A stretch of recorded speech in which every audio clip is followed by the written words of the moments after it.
Well, well, look who it is. In hockey and in life, if you give things enough time, eventually, the cream will rise to the top.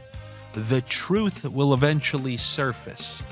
In the long run, the house always wins. And in the long run, if you give it enough time, every little iota of my sniff theory that's been developed for years, decades, being entrenched in the NHL and hockey will come through in fruition. And I've been trying to tell you for years, as you approach playoffs, as you get closer to playoffs, only suckers take overs. True suckers can say, yeah, I think that team's going to have their playoff lives on the line, so I should probably take the overs because they're going to be reckless and just try to trade chances with everything on the line. That's what they'll do. So as we move forward, people are going to encourage me to, and they're even going to celebrate when an over hits. Like, oh my God, yeah, you took the under. Suckers take overs. I've been saying this for years. All the original people who were there for the original Tampa playoff run, you guys know this. You were laughing under 4.5, 5.5, 6.5. And for years, I've been screaming, including many times this year, there are many roads to an under. I know many of you, as I like to say, like the Sweet 16 teenage girl bettors, where you can't handle any adversity at all. Some of you came running to the YouTube. Thanks for the under in the Vegas Golden Knights game, Andy. How could you do that to my parlays?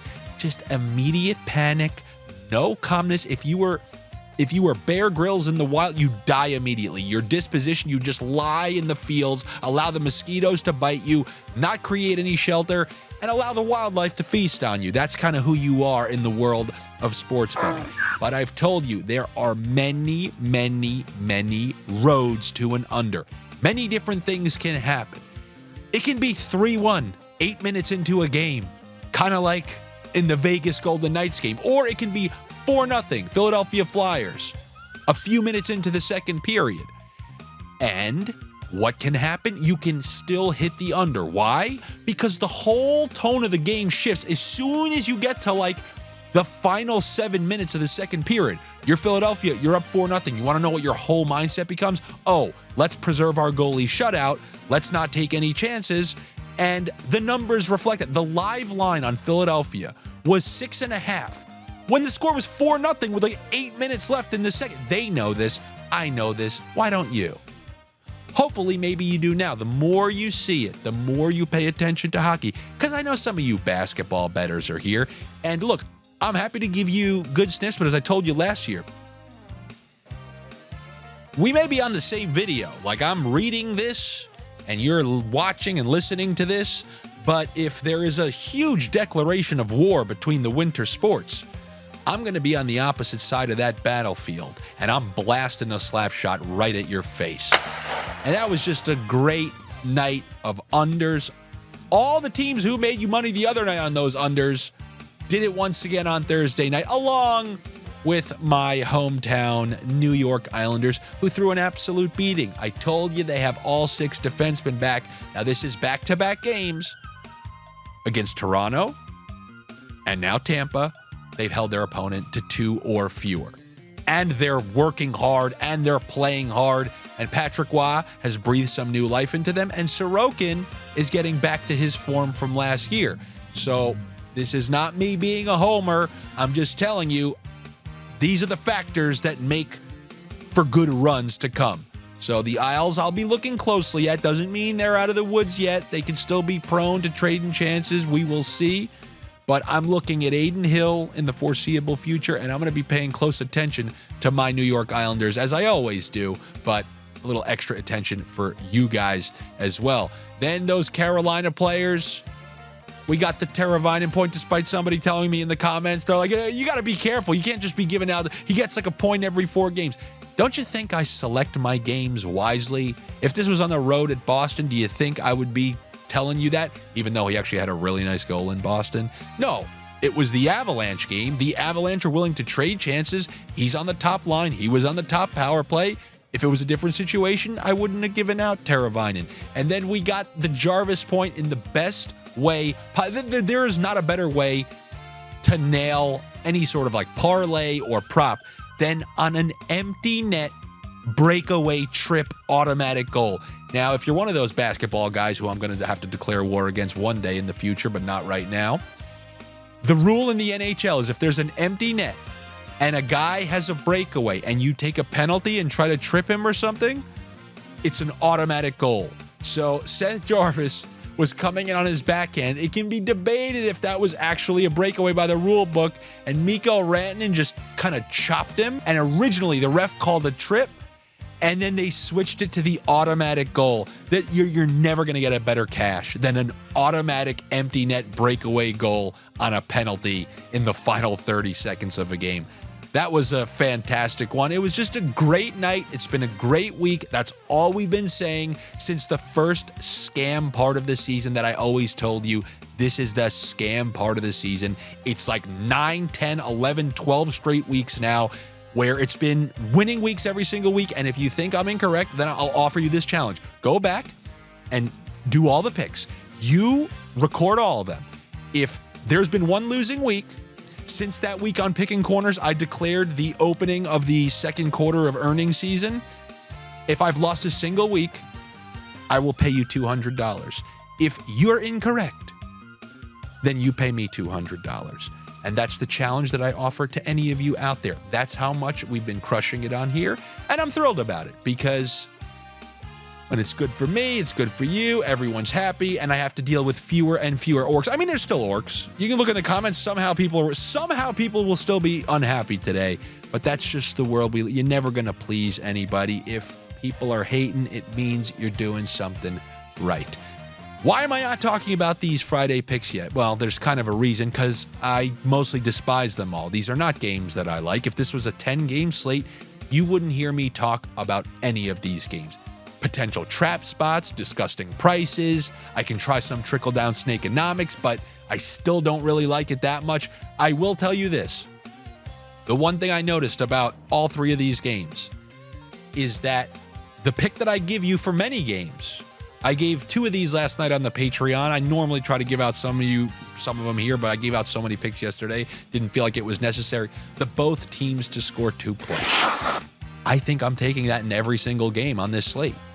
Friday night, maybe a little bit of, you guys know this is more of a conspiracy theory. This isn't like a true Andy clenched ass cheeks playoff under theory. And I already told you, I'll explain to you what that is when the time is right for all you new Westworld searchers and new viewers of this show. Both teams to score 2+ for all three of these teams is under -200. Now, typically, if you've seen me show this in the past, usually we put 2 of these together to get plus money. All of these, any combination of the 2, give you plus money. My favorite of the batch would obviously be the Penguins, Minnesota, especially if Fleury's playing, and then the Ducks, Edmonton. Both teams to score 2+ in each of those. I know you're probably most worried about Chicago, but Chicago had a stinker, 1 goal, got that first game out of the way the other night, and now they'll be at home once again on a Friday night. Are they going to be held to under 1?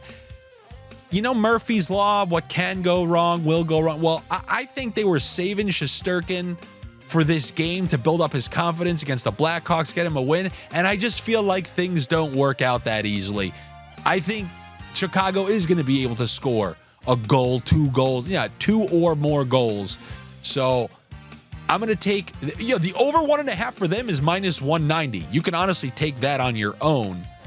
But the both teams to score 2+ is like -125. That's a player point prop. We've never seen it like this. That's how much of a disgrace Chicago has been.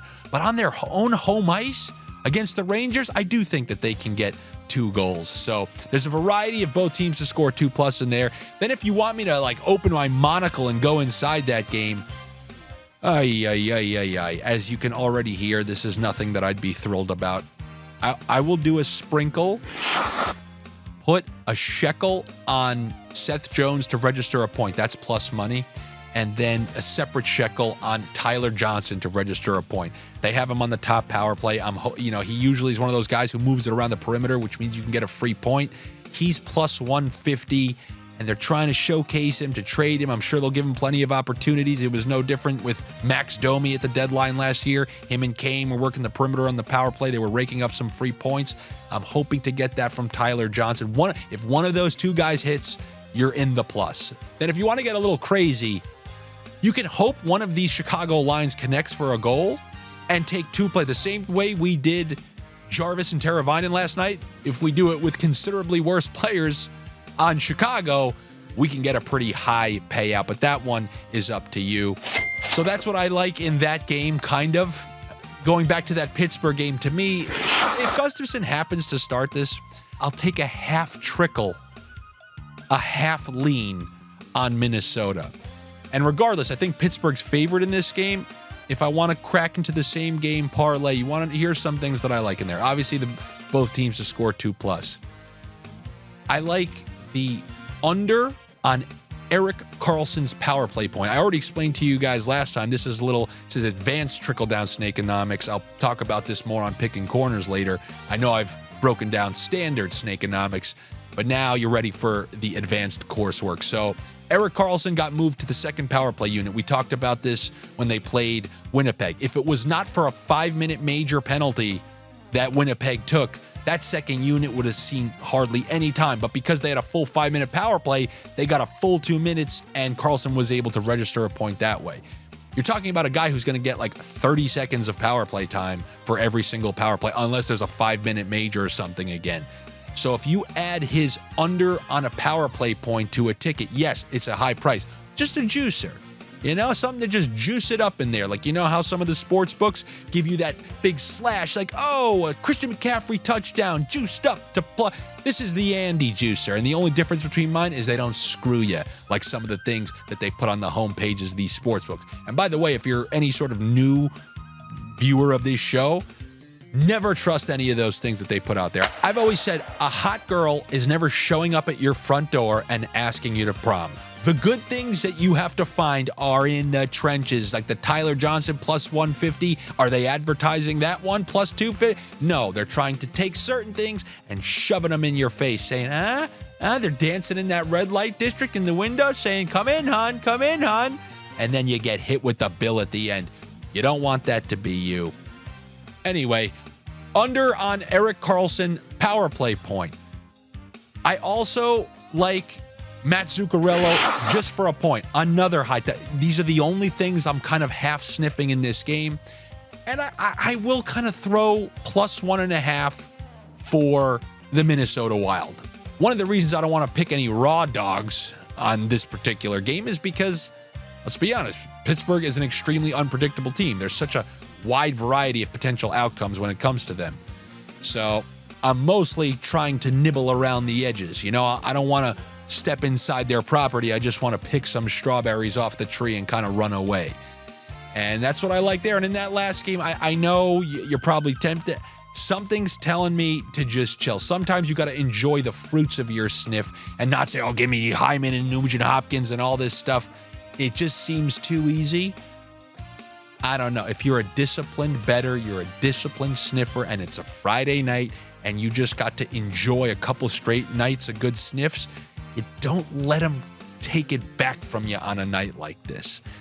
Especially when you can come watch Picking Corners later, and I'll give you a first look at the games on Saturday. So make sure you check that out. And more importantly, make sure you like and comment and subscribe to this channel. All right, I don't put out spam stuff. I'm not one of these channels that's throwing out 50. I only put out the videos that you'd probably want to see. Once in a while, you'll see a comedy podcast that I'm happy that many of you enjoyed and you commented on there. So I will see you guys later. And here's what I'll do. If these videos, you know, they get 7,000 views, if the likes are on par with the previous videos, I'll release it as soon as I'm done in the middle of the night. If I see like 125 comments, like that's what I saw tonight, so I'm happy, I'm going to put this one out in the middle of the night. If I continue to see those types of numbers before I upload the next video, I'll upload it right away. But if you get, you know, it's a little lazy and you guys just watch and you're not sharing, you're not helping it grow, then I'll throw it out there in the morning. So it's up to you. Hey, that's what they say. You got to give people incentives. Well, there's your incentive. All right, I'll talk to you guys later. I'll see you later for some Picking Corners. Good luck. Later.